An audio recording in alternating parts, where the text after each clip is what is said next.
Welcome to DynaMaker Features. Images. Did you know that you can use your own images in DynaMaker? Not only in drawings or quickbar items, but they can also be used in 3D visualizations for watermarks and even textures. To use them in DynaMaker, start by having them in a suitable format like PNG. Once you have them ready, upload them to your application under Files and make sure to create usable images by checking the box underneath. Next, go into the editor where you want to use them.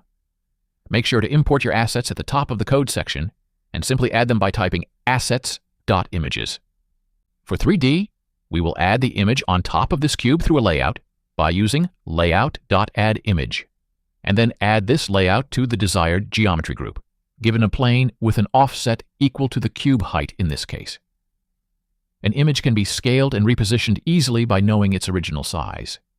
Images can also be used to create seamless textures, even with transparencies, that can be more efficient than modeling actual 3D.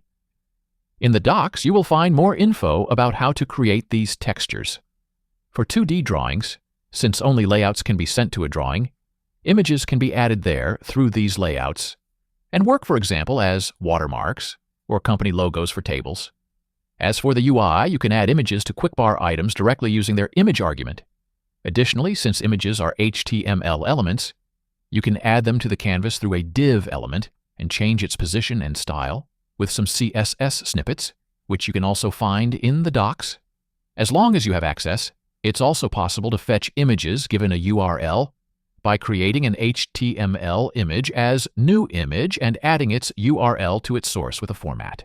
This could be handy if you have stored your images somewhere else due to performance reasons.